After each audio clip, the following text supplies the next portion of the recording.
Tarixi Muhammadiy 29-qism. Islom olamida qurilgan birinchi masjid. Payg'ambarimizning shu kundagi Madina-i Munawvara masjidida qurilgan minbari sharif o'rniga tuyalari cho'kkan edi.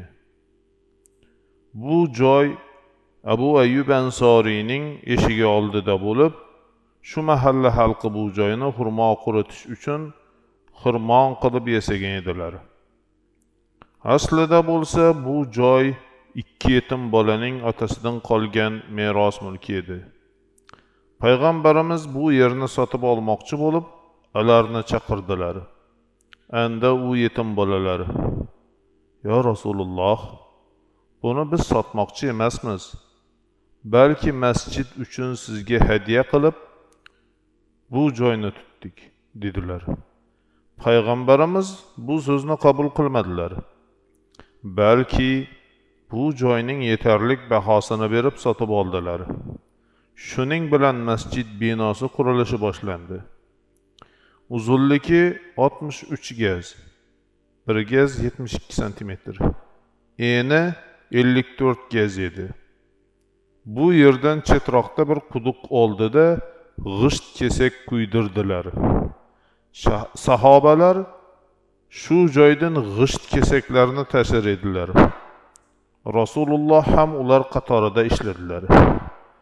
Ishning qizg'in chog'ida ishlarni tashviq qilish uchun bu she'rni o'qiganlari hadis kitoblarida rivoyat qilindi. Allohumma la khayra illa khayrul akhirah farhamil ansara wal muhajirah. Ma'nosi: oxirat eshigidan o'zga yo'qdir yaxshilik, oxirat yaxshiligidan o'zga yo'qdir yaxshilik. Ey Xudo, ansor muhojirlarni o'zing rahmat aylagin. Bu masjidi sharifning turuqlari, ustunlari xurmo yog'ochidan yasalib, o'zg'a ustiga xurmo shox butoqlari solingan edi. O'g'za ustiga xurmo shox butoqlari solingan edi. Tom egizligini odam bo'yidan ortiqroq qilib ko'tardilar.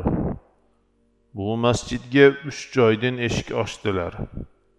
Qiblasi shimol tomonidan bo'lib, Quddus-i Sharifga qaratilgan edi. Minbari yo'q edi. Keyinroq xalq ko'pchilik bo'lib, ularning so'rovlaricha 3 zinalik minbar qo'yildi. Ammo Rasululloh zamonlarida 4 yorning choryorlar davridagi masjidlarda mehrob yo'q edi.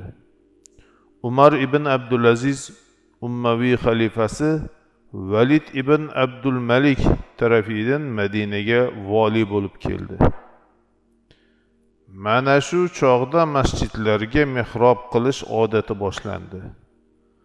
Bu muborak masjid ichiga hech qandoq zeb ziynat qilinmagan edi.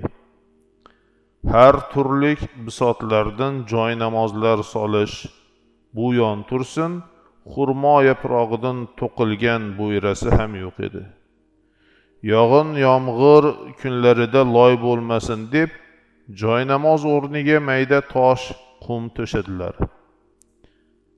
Yana shu masjidga tutashtirib 2 uy solindi. Birisi onamiz Hazrati Savdaning uylari, ikkinchisi onamiz Hazrati Oyishaning uylari edi. Alloh taolo musulmonlarga kunda 5 vaqt namoz o'tashni farz qildi. Buning hikmati esa Alloh taolo o'z ulug'ligini bandalariga eskartib turishdir. Shuning uchun payg'ambarimiz namoz mo'minlarning merojidir dedilar. Buning ma'nosi shuki, mo'min banda har kuni Alloh huzuriga 5 qayta kelib, o'zining mo'minlik ahdida turganligini bildiradi. Shuning ta'siri bilan ulug' qudratli Allohni ko'nglidan chiqarmay, aning buyruqlarini o'rinlab, qaytaruqlaridan o'zini saqlaydi. Namoz o'qishdan asli maqsad Allohni eskarishdir. Alloh taolo Qur'onda aqimus solata lizikri dedi. Ya'ni meni yod qilish uchun namoz o'qing demakdir. Alloh yodi bilan ado topmagan namoz haqiqatda namoz hisoblanmaydi. Haqiqiy namoz o'qishdan ulush olguvchi mu'minlar albatta buzuq yo'llardan yiroq, gunoh ishlardan chetroqdirlar.